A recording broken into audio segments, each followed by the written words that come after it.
Football is a violent sport, which is what makes evaluating players still in high school so difficult. With how prevalent injuries are at all levels, it's tough to predict who will actually make it to the NFL. That's what makes things like the USA Today All-USA High School Football Team so intriguing. These young men were among the best of the best, but many of them never found NFL greatness. Today, we're taking a look back at the 1997 USA Today All-USA Team and seeing what happened to all 25 players, starting with the offense. Ronald Curry, quarterback.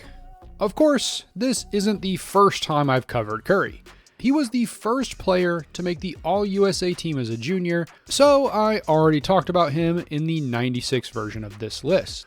With that in mind, the rest of this entry about the 97 offensive MVP might sound familiar. In addition to making the All-USA team twice, Curry was also a McDonald's All-American in 98. In fact, Curry might just be the best high school athlete we've ever seen. We're talking about a guy who overshadowed Mike Vick during their high school days in Virginia.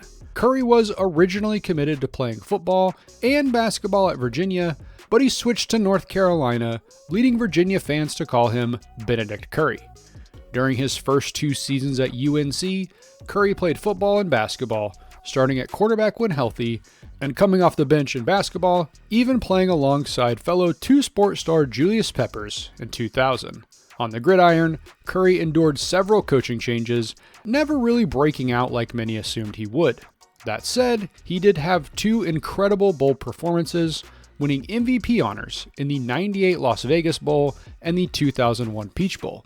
Over his 4-year career, Curry threw for 4,987 yards, 28 TDs, and 35 interceptions, adding 1,249 yards and 13 touchdowns as a runner.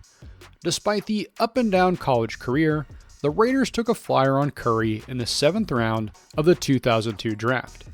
He switched to wide receiver before the season started, slowly working himself into a larger role by 2003. Unfortunately, he tore his ACL 12 weeks into the 04 season. He'd been having a mini breakout that year with 50 catches for 679 yards and 6 touchdowns. He re-aggravated the injury the next season, missing all but 2 games. He came back to play well for 3 more seasons, finishing his 7-year run in Oakland with 193 catches, 2,347 yards, and 13 TDs. In 2009, he signed with the Lions and then the Rams, but was released before the season. He soon jumped into coaching, working his way up to the NFL by 2014. As of 2024, he's working as the quarterback's coach for the Buffalo Bills. Mike McNair, running back.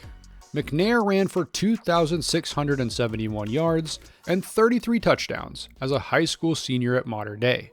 He then joined a hyped Notre Dame class that included 11 top 100 prospects. Unfortunately, he was never able to capitalize on his potential, largely thanks to injuries. That said, coaching changes over the years also made it tough for him to settle into a groove, and McNair only saw the field for 21 total games. He played all of those games in his final 2 years on campus because of the aforementioned injuries. Thankfully, he was able to use his time in college to earn a degree and has been working as an executive in the aerospace sector since 2003. He also earned an MBA in 2017 from Michigan and seems to be doing very well, living a relatively normal life. Benjamin Gay, running back. Gay became a star running back at Spring High School before deciding to enroll at Baylor over offers at Florida, Florida State, and Miami. However, he was dismissed from the team 5 weeks into his freshman season due to rules violations. Gay made his way to Garden City Community College, where he ran for 1,442 yards and 17 touchdowns in just 9 games during the 99 season. However, he was again dismissed from the team because of bad grades and more rules violations. Gay spent some time working as a bouncer in Garden City, Kansas, before signing with the Edmonton Eskimos in 2000. He was waived before the first preseason game, but eventually got a contract with the Cleveland Browns in 2001. While largely a backup during his year in Cleveland, Gay did etch his name into the Browns' faithfuls' hearts during a November game against the defending champion Baltimore Ravens. He got his first 18 NFL carries, rushing for 56 yards and a touchdown to help the 4-4 Browns pull off the upset. Gay continued to play well, but the Browns decided to waive him after the season. He did a training camp with the Colts in 2002, but was out of the NFL soon after. After hanging him up, Gay worked as a welder. In 2024, he was tragically killed in a car accident at just 44 years old. Justin Fargas, running back. Fargas was born to a family that was used to the spotlight. His father Antonio is an acclaimed Hollywood actor who appeared in dozens of movies and TV shows, but is likely best known as Huggy Bear from Starsky and Hutch. His mom Taylor Hasty is less known, but was a designer back in the 70s. The younger Fargas played his high school ball at Notre Dame HS in Sherman Oaks, California, where he started running back. He decided to head to Michigan for college ball, and the much-hyped recruit ran for 277 yards and a touchdown during his freshman season. Unfortunately, he broke his leg toward the end of the season and was forced to redshirt in '99. When he came back, Fargas spent some time at running back and safety, totaling 85 yards as a rusher. Fargas then decided to transfer to USC. After sitting out a season, Fargas toted the rock 161 times, churning out 715 yards and 7 TDs. The Raiders then drafted Fargas in the 3rd round of the 2003 draft. He spent 7 seasons playing in Oakland, rushing 827 times for 3,369 yards and 10 touchdowns. His best season came in 2007, when Fargas passed the 1,000-yard mark for the only time in his career. That year, the high school and collegiate track star ran a personal best 400 meters at 50.13 seconds. Not quite Olympic-level speed, but plenty fast for the NFL. In 2010, the Raiders released him after he failed a physical. He signed with the Broncos for training camp, but was waived before the season and retired. His wife, Nikki Caldwell, is the president of the Las Vegas Aces in the WNBA and previously coached at UCLA and LSU. Mike Pearson, offensive line. Pearson stayed in his home state to play at the University of Florida under Steve Spurrier. He redshirted his first year before becoming a dependable starter from '99 to 2001.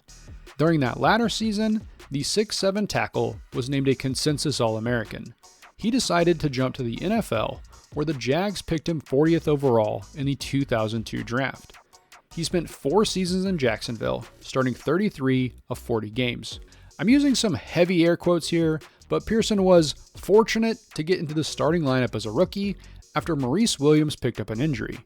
He'd hold down the fort for the next 31 games until he was also injured in 2004 and placed on the injured reserves list. Pearson came back to start in 2 more games in 2005 before being released. He then did a few stints on the practice squad with the Dolphins and Texans before joining the Toronto Argonauts in 2007. Unfortunately, injuries continued to plague him, and he retired after playing in just 9 games. Since then, he's been living a normal life, taking care of his 3 sons back in Florida. Per a 2024 interview, he's working in property insurance. Brett Williams, offensive line. Williams also stayed in state, but he played at Florida State. With the Noles, Williams technically played on 3 teams that made the national title game. Sure, he was a redshirt during one of those seasons, but those FSU teams were great. Once he officially got on the field, Williams made the All-ACC team during each of his 4 years. He started for the team when they won the 1999 BCS National Championship and was a first-team All-American in 2002. He also picked up the Jacobs Blocking Trophy in 2001 and 2002, which is given to the best offensive lineman in the ACC. Kansas City selected him in the 4th round of the 2003 draft. He didn't play during that first season, but saw time in 5 games during 2004. The next year, he was knocked out with a knee injury early into the season. The Chiefs waived him soon after, and he never joined another NFL roster. Instead, he'd eventually start coaching at the high school level. In 2021, he led the Lighthouse Christian Chargers to the National Homeschool Football Championship. Jon Stinchcomb, offensive line. Viewers who have been watching these videos might recognize this name. Jon's older brother made the All-USA team in '94 before heading to Georgia and becoming a first-round pick in the '99 draft. The younger Stinchcomb also went to Georgia, where he was a 4-year starter for the Bulldogs. He was named to the All-American roster in 2001 and 2002, making the first team during the latter season. The Saints picked him in the second round of the 2003 draft. He played there for 7 seasons. During those first 2 years, he was used as a situational backup. Stinch then missed the entire 2005 season with a knee injury. When he came back, Stinch became an everyday starter at right tackle, a spot he'd hold through the 2010 season. He made one Pro Bowl roster in 2009, the same year the Saints won a Super Bowl. He retired ahead of the 2011 season, saying he wanted to start a career in physical therapy. It looks like he did that and some broadcasting for a few years, but is working as a realtor and board member for a company called NG3 as of 2024. Antwan Kirk-Hughes, offensive line. Kirk-Hughes played his college ball at Texas. During his time with the team, he battled several injuries, but started when healthy and made the All-Big 12 team as a junior and senior. It doesn't look like he ever played professionally. His sister Nikki played college basketball for the Longhorns in the mid-2000s. As for our guy, it looks like he's been living a relatively normal life in the years since. He also released a book on poetry in 2022 and periodically posts his work on YouTube. Mike Saffer, offensive line. Saffer took his 6'6" frame to UCLA to play tackle. After sitting out his first season, he started in 41 games, making the All-Pac-10 team and getting his name on the second-team All-American list as a senior in 2002. However, he wasn't able to make an NFL roster, despite signing with the Falcons as an undrafted free agent. Soon after leaving the NFL behind, he was working in sales back in Los Angeles. He eventually moved back to his hometown and is the co-founder of a marketing and advertising company. Marquise Walker, wide receiver. Walker was a multi-sport star in high school, averaging 20 points on the hardwood while tearing up the gridiron. He set several New York State records before heading to the University of Michigan. During his 4 years with the Wolverines, Walker slowly grew into a standout receiver, racking up 81 catches for 1,043 yards and 11 touchdowns during his senior season. That was good enough for him to make the first-team All-American roster. Of course, most Wolverine fans remember him for a few incredible one-handed catches during that season, including the one he had in Michigan's comeback win against Iowa. The Tampa Bay Buccaneers picked him in the third round of the 2002 NFL Draft. He didn't appear in any games as a rookie, partially due to a few badly timed injuries. He then spent some time on practice or preseason rosters for the Cardinals, Bengals, Titans, and Patriots, technically winning a Super Bowl in 2004, despite not appearing in any games. He then signed with the Orlando Predators in the Arena League, but never played a game. Since then, he's largely disappeared from the public eye and is seemingly leading a normal life. RJ Luke, wide receiver. Luke started his career at Penn State. During his first 2 seasons, he saw limited action as a fullback before missing his junior season with a knee injury. In 2001, Luke spent time at tight end, catching 12 passes for 207 yards and 1 touchdown. Unfortunately, he was involved in an incident where he allegedly threw another student out of a window. He avoided jail time at trial, but was eventually ordered to pay $900,000 in damages in 2007. In 2002, he left the team and transferred to Western Illinois. After his collegiate career was over, Luke started working as a coach at the high school level. As of 2025, he's working as a strength and conditioning coach at a Georgia high school. David Terrell, athlete. Terrell joined Walker at Michigan, where he also played wide receiver. However, it's worth noting that he did some spot duty at defensive back during his first 2 seasons. The 6'2" wideout took a few years to get into the starting lineup, but when he got the nod, he took full advantage. In '99, he caught 61 passes for 888 yards and 4 TDs. In 2000, he upped those numbers to 61 catches for 994 yards and 13 touchdowns. He also made the second-team All-American roster that season. The Bears picked him 8th overall in the 2001 draft. Terrell spent 4 seasons with the team, catching 128 balls for 1,602 yards and 9 touchdowns. He did miss most of his second season with an injury, but was never able to become that top-tier wideout Chicago was hoping for. Terrell spent time on the Patriots and Broncos roster in 2005. He then missed the entire 2006 season and was on the Broncos training roster once again in 2007, but didn't make the final roster. In 2013, he ran into some legal trouble but was eventually cleared of all charges.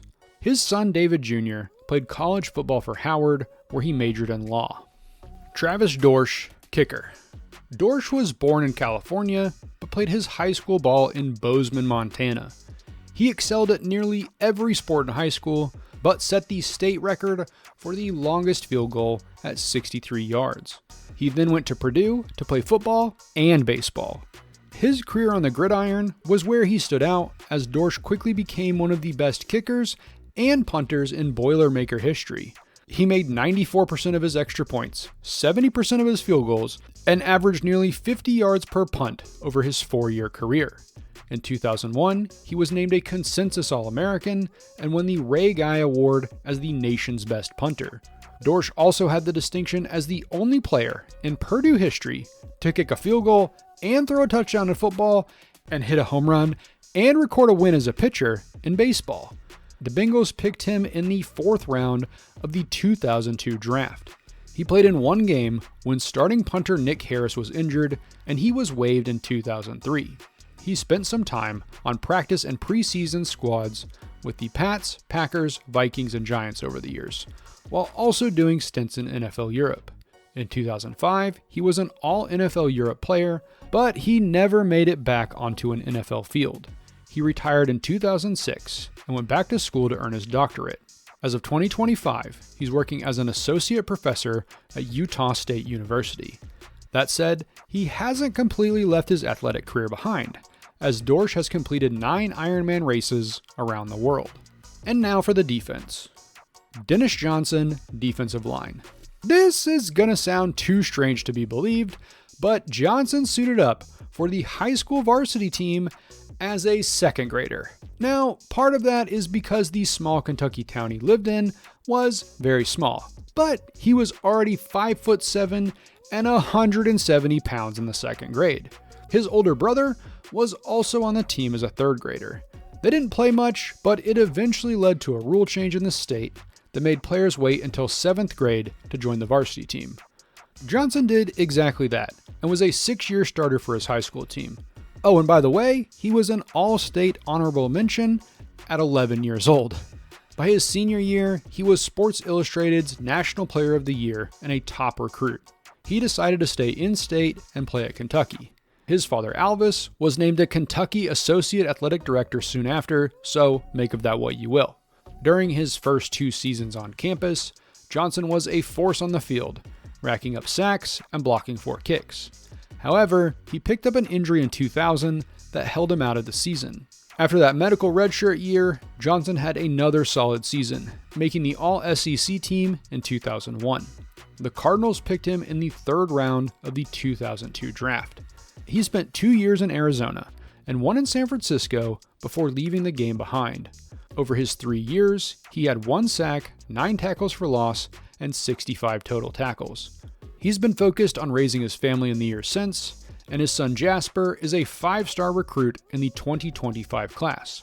However, the younger Johnson plays basketball. Ranked as a top 20 recruit, he'll be playing his college ball at Kentucky. John Henderson, defensive line. After a dominant high school career in Nashville, Big John joined the Tennessee Volunteers roster to play under Phil Fulmer.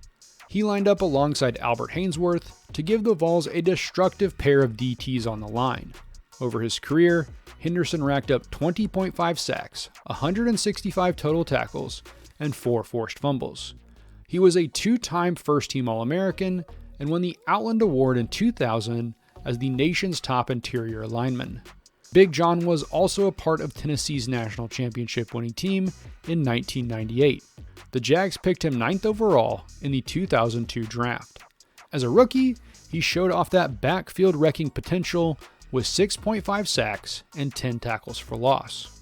While those would prove to be career highs, Big John was remarkably consistent during his 8 years in Jacksonville, making the Pro Bowl in 04 and 06 and the All-Pro second team in the latter season.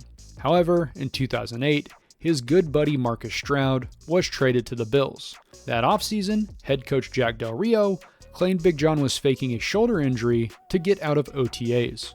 He played out the season, but was released in 2010. He joined the Raiders, but struggled to stay healthy and was no longer a consistent starter. Henderson retired after the 2011 season after racking up 29 sacks, 60 tackles for loss, 23 QB hits, and 8 forced fumbles across his 10-year career. Since retiring, and even during his career, Big John and his wife have owned several businesses, including a clothing store, jazz bar, trucking company, and chicken wing restaurant. The couple also founded the Love the Kids Foundation in honor of his late daughter Talia, who died in 2011 after a battle with cerebral palsy and epilepsy. The nonprofit helps improve the quality of life of children with disabilities. Ken Kocher, defensive line. First, apologies for any mispronunciation. I could not find a good source. Kocher stayed in California to join Saffer at UCLA. The big man spent 4 seasons with the Bruins, but battled injuries during his senior season. Still, he had a relatively solid career given the circumstances, though he was not the star many were hoping for. He went undrafted in 2002. The Packers and Patriots did bring him in on their practice squads a few times from 2002 to 2004, but he never saw the field. Kocher then spent 4 seasons in the Arena League, playing for the LA Avengers and Columbus Destroyers, before hanging him up in 2007. Since then, he's been living a normal life, staying out of the public eye. Ryan Pickett, defensive line. Not only was Pickett a force on the defensive line in high school, but he averaged a double-double on the hardwood before leaving Florida to attend Ohio State. After a few games as a backup, Pickett became the starter as a true freshman for the final 9 games of the season. He continued to play well as a starter over the next 2 years and decided to skip his senior season and head to the 2001 draft. The Rams picked him 29th overall that year. He played in 11 games as a rookie before becoming a starter in year 2. During his 5 years in St. Louis, Pickett racked up 6 sacks and 34 tackles for loss. He also helped the team make it to Super Bowl 36, though the Rams lost 20-17 to the underdog Patriots. He left the team after the 2005 season and signed with Green Bay. Pickett played with the Packers for 8 seasons, becoming one of the defensive leaders when the team won a Super Bowl in 2010. He also showed versatility toward the end of his career, moving to defensive end to let B.J. Raji take over as nose tackle. In 2014, he signed with the Texans for a season before retiring. In total, Pickett played for 14 years and totaled 583 tackles, 9.5 sacks, 52 tackles for loss, and 33 passes defended. And, speaking as a Vikings fan, he was incredibly annoying to play against. Of course, I mean that positively. Since hanging him up, he's largely been taking care of his 6 kids. Several of his kids are very into golf. Also, his nephew Booker Jr. plays college football at Miami, and Booker's younger brother Cannon will be following him to the next level soon as a 3-star prospect in the 2026 class. Matt Leonard, defensive line. Leonard played his college ball at Stanford.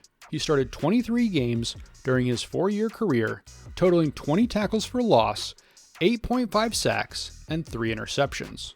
Leonard wasn't selected in the 2003 draft, but did sign with the Jags that season. He played in a total of 4 games as a rookie before spending time on the practice squad in 2004. Now here's where things get really interesting. Matt's parents are both Hollywood stunt performers. His dad did stunts in everything from Apocalypse Now to Inception.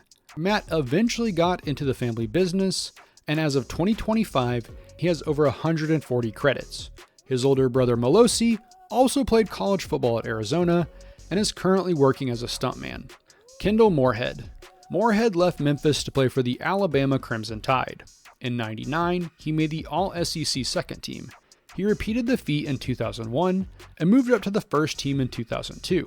After his great collegiate career, the Panthers picked him in the 5th round of the 2003 draft. He spent 5 years in Carolina, mostly playing as a rotational piece on the line, though he did get 12 starts in 2004. He spent the 2008 season in Atlanta, retiring after the season with 10.5 sacks, 19 tackles for loss, and 1 interception that he returned for a touchdown over his career. Soon after retiring, he joined the Alabama staff as a strength and conditioning coach.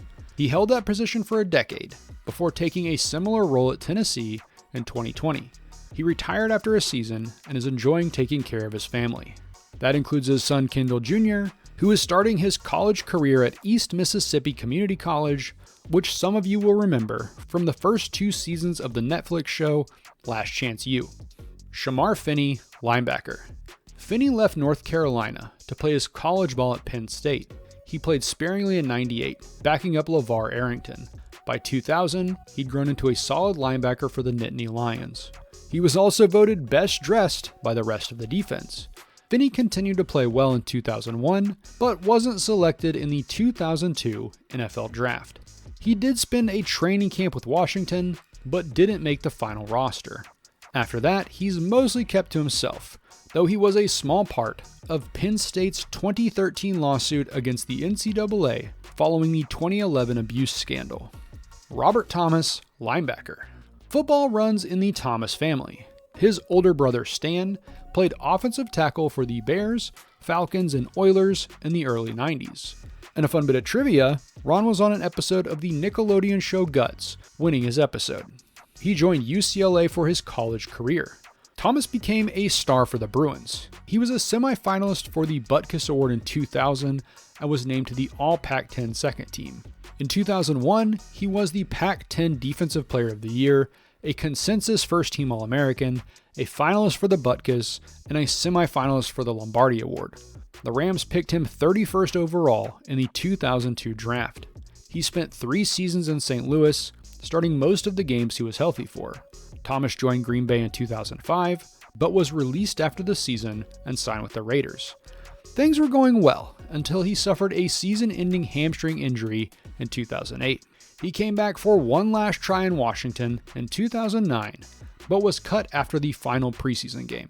During his 7-year career, Thomas racked up 305 tackles, 26 tackles for loss, and 2 sacks.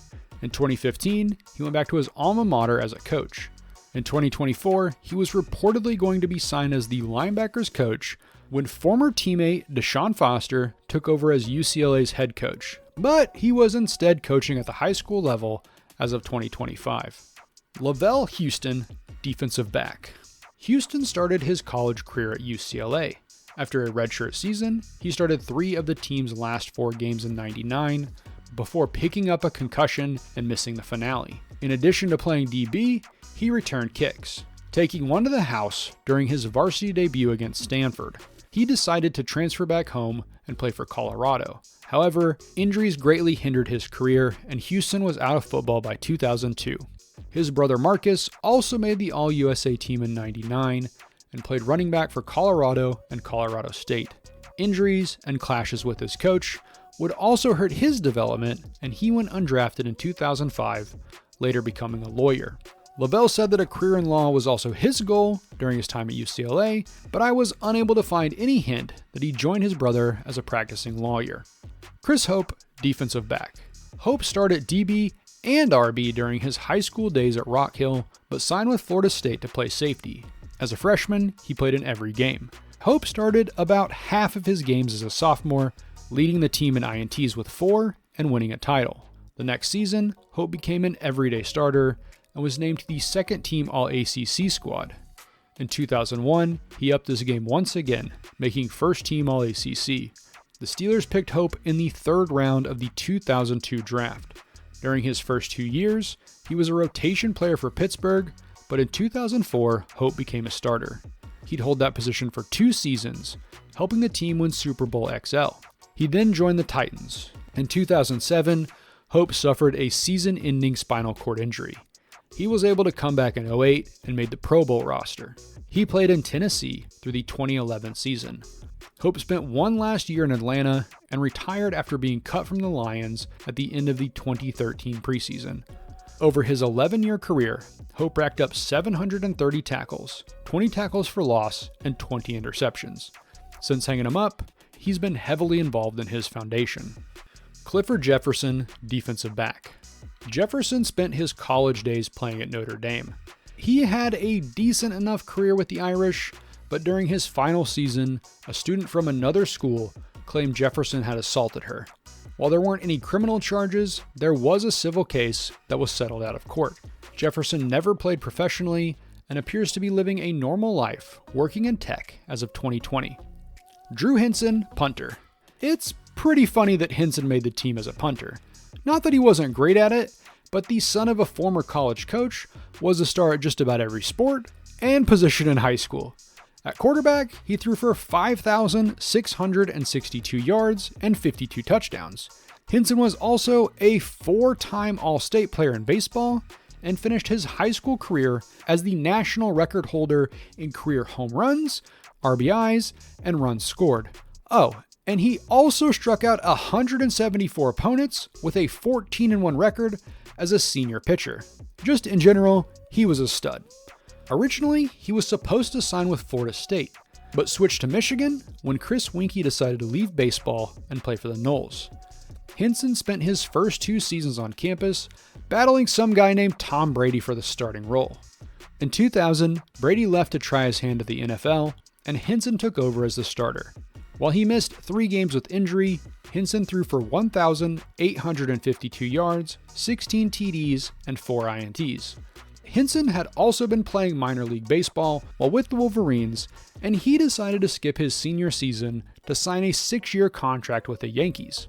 Unfortunately, his career in the majors was pretty short. He played in 8 games over 2 seasons. He did belt 67 homers and 274 RBIs in the minors over 6 seasons, but Henson left the Yankees in 2004. The Texans had selected Henson in the 6th round of the 2003 draft just in case he ever decided to switch to football. He never played with the team because the Cowboys made a trade in 2005 to swap running back Vernon Morency for the rights to the QB. He started the 2005 season as a 3rd stringer behind Vinny Testaverde and Tony Romo. He eventually moved up to 2nd string and even started the Thanksgiving Day game with Testaverde recovering from an injury. In his lone start, he threw for 31 yards, 1 TD, and 1 INT before Testaverde came into the game. Henson then spent some time in NFL Europe before signing to the Vikings practice squad in 2006. He was there for a season and change. Henson signed to the Lions practice squad in 2008 and would eventually see game time in relief of Dante Culpepper. In the 2009 draft, the Lions selected Matt Stafford 1st overall and cut Henson. That was his last bit of NFL action, though he did do some broadcasting work for ESPN for a few years. He also spent some time coaching with the Yankees and Steelers. As of 2025, Henson is working for a sports financial company and taking care of his family down in Florida.